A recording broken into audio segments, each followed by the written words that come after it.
안녕하세요. 공단기에서 행정을 강의하는 김유대입니다. 자, 저희들 2024년 지방직 7개년 OX 이제 1단원 저희 두 번째 타임 한번 해보도록 하겠습니다. 자, 69번부터 바로 가도록 하겠습니다. 자, 논변적 접근 방법은 개인이나 집단의 속성과 행태를 행정 현상의 설명 변수로 규정한다. O예요, X예요. 조금만 더 키울게요. X 되겠습니다. 그럼 뭘로 하셔야 돼요? 여러분, 이거는 지금 보세요. 우리 속성이나 행태를 설명하잖아요. 무슨 접근이다? 행태론적 접근이다 라고 보셔야 됩니다. 행태론적. 논변적이라는 건 기본적으로 여러분 과정을 중시하는 거예요. 논리적으로 변화한다라고 하는 건데, 그래서 이제 일부러 그냥 논변이라고 넣은 건 아닙니다. 선지할 때. 왜냐하면 논변은 과정을 중시하는 거고요. 행태론적인 거는 딱 검증해서 획일적으로 딱 적용시키잖아요. 그래서 논변적인 거를 선지로 만들어낸 겁니다. 그래서 행태론적 접근 방법이다라고 보시면 되고요. 자, 툴민입니다. 밑에 70번입니다. 툴민의 논변적 접근 방법은 환경을 포함하여 거시적인 관점에서 행정현상을 분석하고 확실성을 지닌 법칙 발견을 강조한다. O예요? X예요? X 되겠습니다. 이거는요, 툴민이 아니라 실증주의적 접근 방법이다 라고 하셔야 됩니다. 여러분, 실증주의적 접근 방법. 실증주의적 접근 방법. 그래서 이제 확실성을 지닌 법칙 발견을 강조한다 라고 보시면 되고요. 자, 71번 한번 가보도록 하겠습니다. 행정관리론, 신행정학, 뉴 가버넌스, 공공선택론의 순으로 행정학 이론이 등장하였다. O요? X요? X 되겠습니다. 자, 여러분 우리 순서를 한번 쫙 정리해 볼게요. 우리 행정관리론 나왔죠? 행정관리론. 과학적 관리론 영향받은 행정관리론 나오고, 그래서 과학적 관리론. 그 다음에 시장실패 터지고 나서 인간관계론 나왔죠? 그 다음에 누가 나옵니까? 40년대 중반부터 50년대까지 사이먼 나오는 겁니다. 그 다음에 이제 우리 개방체제로 생태론, 체제론, 비교 행정론 나오는 거고요. 그 다음에 발전 행정론. 그 다음에 미국에서 이제 왈도 신행정학 60년대 말 70년대 나오는 겁니다. 그 다음에 이제 정부 실패 딱 터지죠. 그 다음에 이제 NPM 나오는 겁니다. 그 다음에 뉴 가버넌스 가오는데, 공공 선택은 어디 있어요? 라고 한번 잡으세요. 신행정학 쪽에서 이제 70년대 요 정부 실패 터지기 전에 현상학적 관점이 나오는 거고요. 신제도주의가 나오는 거고요. 공공 선택론이 나옵니다. 그럼 순서로 행정관리론, 그 다음에 신행정학, 공공선택론, 그 다음에 뉴 가버넌스여야 됩니다. 그래서 요게 두 개가 바뀐 거죠. 그래서 순서를 딱 바꿔주세요. 머릿속에 쫙 흐름이 있어야 됩니다. 자, 72번 되겠습니다. 행정이론은 테일러의 과학적 관리론, 왈도의 행정행태론, 사이먼의 신행정론, 오스번 게블러의 신공공관리 순으로 발달했다. X 되겠습니다. 테일러의 과학적 관리론 맞습니다. 그 다음에 사이먼의 행정행태론, 그 다음에 왈도의 신행정학, 그 다음에 오스본 게블러의 NPM이라고 하셔야 됩니다. 그래서 X 되겠습니다. 자, 이제 우리 신행정론 또 한 번 더 자세히 가보도록 하겠습니다. 신행정학은 사이먼이 주도한 1968년 미녹브릭 회의에서 계기로 태동했다. X 되겠습니다. 여러분 신행정학 누구예요? 왈도입니다. 왈도. 왈. 그러니까 마린이 우리 오케이 프레드릭슨이 와라고 했다고 머릿속에 딱 넣어두시면 되겠고요. 자, 발전 행정론은 왈도를 중심으로 가치와 형평성을 중시하면서 사회 문제 해결에 대한 현실 적합성을 갖는 새로운 행정학의 정립을 시도했다. 새로운 행정이잖아요. 이건 발전 행정이 아니라 뭡니까? 신행정학이다 라고 하시다. 신행정학. 이 선지를 가지고 신행정학 정립시다. 누가요? 왈도가요? 뭘 중시했습니까? 가치와 뭐를? 형평성을 중시합니다. 사회 문제 해결에 대한 현실의 적합성, 적실성이 있는 새로운 행정이다 라고 머릿속에 딱 넣어두시면 되겠습니다. 발전 행정론은 와이드너죠. 와이드너. 오케이, 그래서 X 되겠습니다. 75번 되겠습니다. 신행정론은 실증주의적 방법론을 비판하고 사회적 능률성과 적실성을 강조했다. O요? X요? X 되겠습니다. 자, 실증주의 비판한 건 맞습니다. 사회적 뭐를 강조했다? 능률성이 아니라 형평성을 강조했다 하셔야 됩니다. 여러분, 형평성. 사회적 능률성은 인간관계론이죠. 그래서 X 되겠습니다.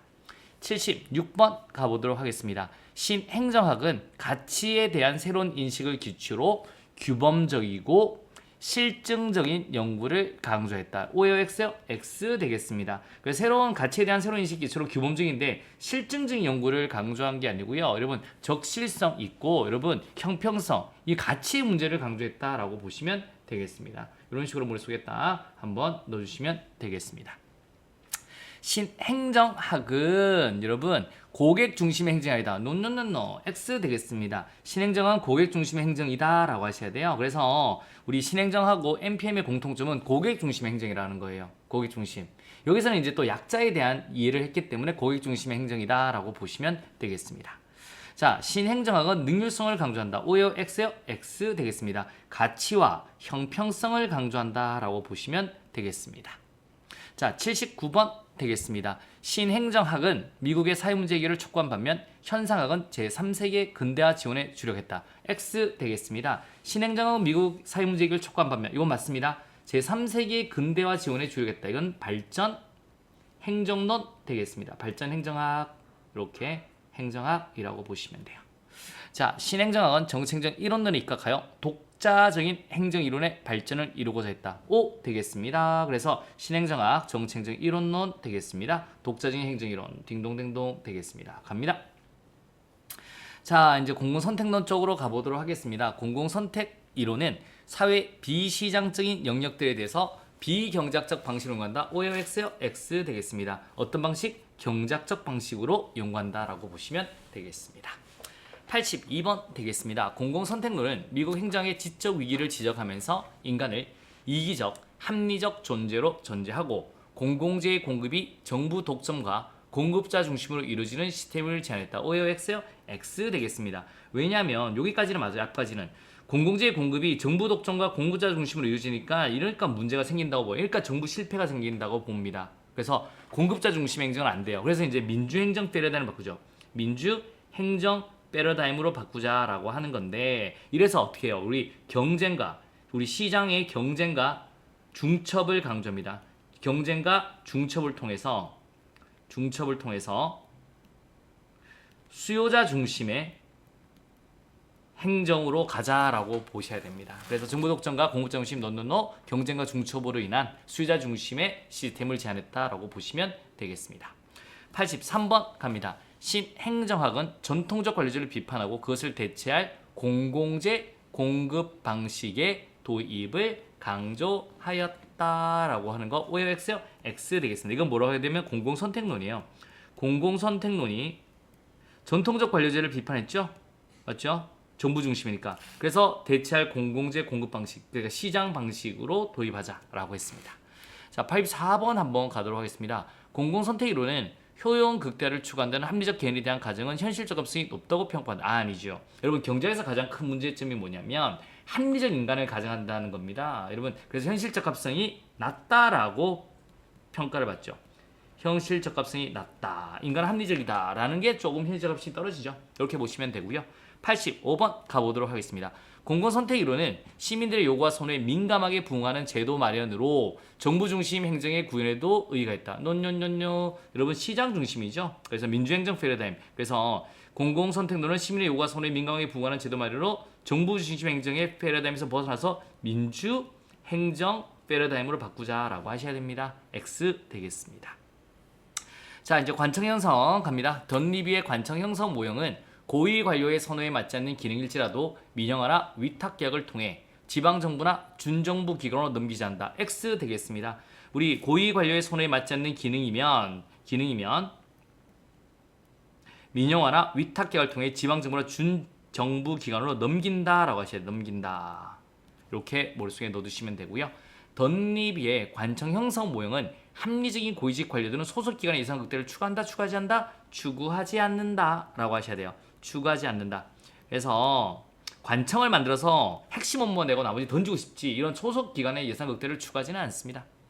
자, 88번 되겠습니다. 던리비의 관청 형성 모형은 중화이직 관료는 주로 관청 예산의 증대로 이루어진다. X 되겠습니다. 여러분 관청 예산의 증대는 여러분이 관청을 만들 수 있는 예산은 고위직에서 하는 거고요. 여러분 핵심 예산 그러니까 중화이직 관료들은 이게 쓸 수 있는 핵심 예산들이 있잖아요. 핵심 예산을 통해서 이제 이득을 얻는다라고 보시면 되겠고요. 던리비의 89번입니다. 관청 형성 모형은 관료들이 정책 결정할 때 사적 이익보다는 공적 이익을 우선한다. X 되겠습니다. 무슨 이익을 추구한다? 사적 이익을 추구합니다. 역시 던리비도 여러분 공공선택론이잖아요. 경제학적 사건이고요. 그래서 사적 이익을 우선시한다라고 하셔야 되겠습니다. 자, 이제 갑니다. 신제도론 갑니다. 구제도주의 접근 방법에서는 제도를 공식적인 구조나 조직 등에 한정하고 비공식적 규범은 포함하지 않는다. 여러분, 구제도에서는 공식적 구조나 조직에 한정했습니다. 비공식적인 규범을 포함하지 않는다. 맞는 말 되겠습니다. 딩동댕동. 하지만 91번 한번 갑니다. 신제도주의는 제도는 법률, 규범, 관습 등을 포함하지 않는다. X 되겠습니다. 포함한다라고 하셔야 돼요. 그러니까 구제도주의는 공적인 것만 봐요. 그래서 이제 행위자한테 영향을 미친다고 봤는데 오늘날 신제도주의는 이걸 넓게 보는 거죠. 그래서 공익적인 뿐만 아니라 이런 규범, 관습들도 다 제도로 보는 거고 행위자한테 영향을 미치지만 행위자도 제도한테 영향을 미칠 수 있는 거예요. 그렇게 머릿속에 딱 넣어두시면 되겠습니다. 92번 한번 갑니다. 신제도주의 중에 합리적 선택 제도주의는 제도가 경로 전송을 따른다 본다. O요 X요? X 되겠습니다. 역사학적 신제도주의입니다. 역사학적 신제도주의다라고 보시면 됩니다. 제도의 경로 전송은 역사학적 신제도주의. 자, 93번 되겠습니다. 신제도주의 중 합리적 선택 제도주의는 제도가 합리적 행위자의 이적 형태를 제약하지 못한다고 본다. X 되겠습니다. 제약할 수 있다고 보죠. 제약한다고 본다. 제약할 수 있다고 본다라고 보셔야 됩니다. 그래서 우리 주인 대리론 있죠. 그래서 우리 아르바이트생이 집에 빨리 가려고 주문 안 받죠. 그래서 인센티브 제도 같은 걸 딱 만들어요. 그러면 집에 근무 시간도 안 끝났는데 빨리 가려는 이런 이적 형태를 막을 수 있다고 봐야죠. 이렇게 보시면 됩니다. 94번 되겠습니다. 거래 비용 이론에서는 당사자 간의 협상 및 커뮤니케이션 비용과 계약의 준수를 감시하는 비용은 거래 비용으로 포함되지 않는다. X 되겠습니다. 다 거래 비용에 포함한다라고 보시면 돼요. 여러분, 당사자 간의 협상 및 커뮤니케이션 비용 같은 경우는 사전적 비용이고요. 계약의 준수를 감시하는 비용은 이거는 사후적 비용입니다. 그래서 이걸 사전적, 사후적 비용 다 포함했는 걸 우리는 거래 비용으로 보죠. 그래서 X 되겠습니다. 95번 되겠습니다. 대리인은 주인 대리인 사이에 정보 비대칭성이 있고 주인이 기회주의적으로 행동하는 경우 역선택 문제가 발생할 수 있다고 주장한다. 여러분, 우리 주인 대리인에서 정보 비대칭성이 있고 누가 기회주의 행동을 해요? 여러분, 대리인이 기회주의 행동하는 경우 여러분, 우리는 도덕적 해이가 발생한다라고 보시면 돼요. 도덕적 해이가 발생한다라고 보시면 돼요. 물론 이럴 때 대리인이 기회주의 행동을 하면 주인은 역선택을 하게 되는 거고 대리인은 오케이 도덕적 해이가 발생한다. 이렇게 또 보시면 돼요. 자, 96번 되겠습니다. 신제도주의 중에 사회학적 제도주의는 적절성의 논리보다는 결과성의 논리를 중시한다. X 되겠습니다. 뭐를 강조해요? 적절성의 논리를 강조한다라고 하셔야 됩니다. 사회학적 제도주의는 적절성의 논리가 있기 때문에 받아들여서 동형화된다라고 보시면 되겠습니다. 갑니다. 자, 97번 되겠습니다. 조직의 배태성의 특징은 조직 구성원들이 정당성보다는 경제적 이익을 추구하는 행위를 하려는 것이다. X 되겠습니다. 뭘 강조한다? 정당성이에요. 배태성이라는 게 embedded didness 포함되어 있다는 거잖아요. 여기서 이제 정당성을 더 추구한다라고 보시면 되겠습니다. 사회적 신제도주의에서 강조되는 단어죠. 조직의 제도적 동형화는 특정 조직이 환경에 있는 다른 조직을 닮는 것을 말한다. 맞는 말 되겠습니다. 그래서 이런 동형화하는 방식 바로 밑에 봐요. 99번 갑니다. 제도적 동형화에는 강압적 동형화 맞습니다. 모방적 동형화 맞습니다. 합리적 동형화 아니라 규범적 동형화입니다.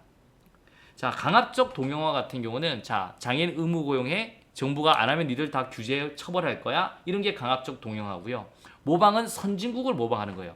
규범 같으면 제가 AI 최고의 권위가입니다. 이렇게 AI 윤리를 만들어야 돼요 라고 하면 전세가 탁 따라 만드는 거예요. 그게 바로 규범적 동형화다라고 보시면 되겠습니다. 제도적으로 조직이 동형화될 경우 조직이 교란되는 것을 막을 수 있다. 왜? 동형화됐잖아요. 그러면 이런 교란, 어지러워지는 걸 좀 막을 수 있다라고 하셔야 됩니다. X 되겠습니다.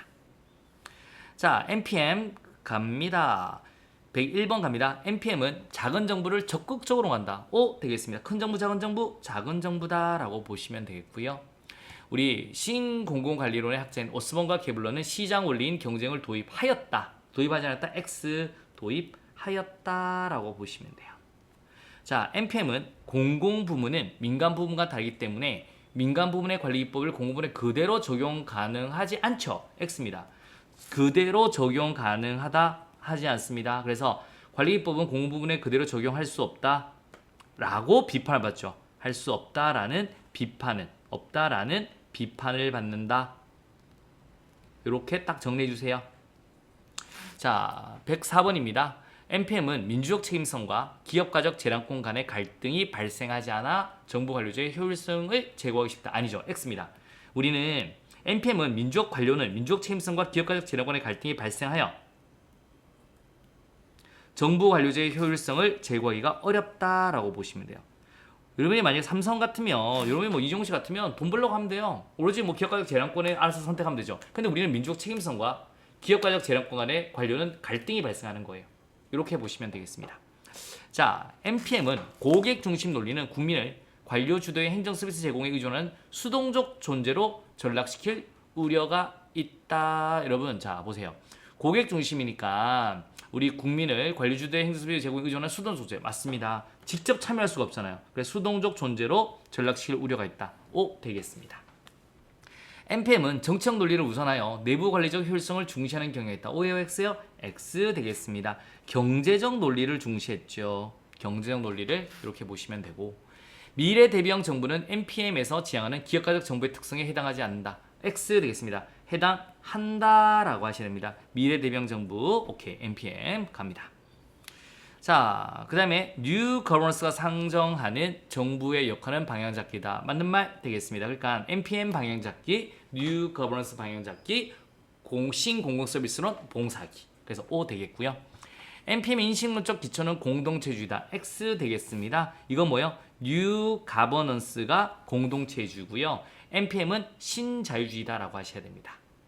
뉴 거버넌스가 중시하는 관리 가치는 신뢰다. O 되겠습니다.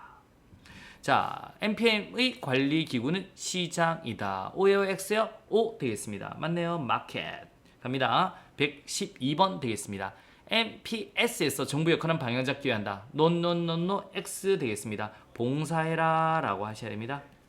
자, NPM은 민간과 공공 부문의 파트너십을 강조하고 기업가 정신보다는 시민권을 중요시하였다. O예요, X요? X 되겠습니다. 이거는 NPS 되겠습니다. 공공 서비스론 되겠습니다. 그래서 서비스론에서 우리 공공 부문의 파트너십을 강조했죠. 자, 114번 NPS에서 책임성이란 단순하지 않기 때문에 관련되는 헌법, 법률, 정책 규범, 공동체의 가치 등 다양한 측면에 관심을 기울여야 된다. O 되겠습니다. NPM은 돈돈돈 그리죠. 그런데 NPS는 책임은 단순하지 않아. 관료 책임은 이렇게 보셔야 됩니다. 115번 가보도록 하겠습니다. 우리 NPM에서 생산성보다는 사람에게 가치를 부여하기 때문에 공공조직은 공유된 리더십과 협력의 과정을 통해 작동되어야 한다. 여러분 이건 뭐예요? 여러분 사람에게 가치를 부여한다. NPM이 아니라 NPS. 신공공 서비스론 되겠습니다. 서비스론에서 사람에게 가치를 부여하죠. 그래서 우리 공유된 리더십과 협력의 과정을 통해 작동한다. 라고 보셔야 됩니다. X 되겠네요.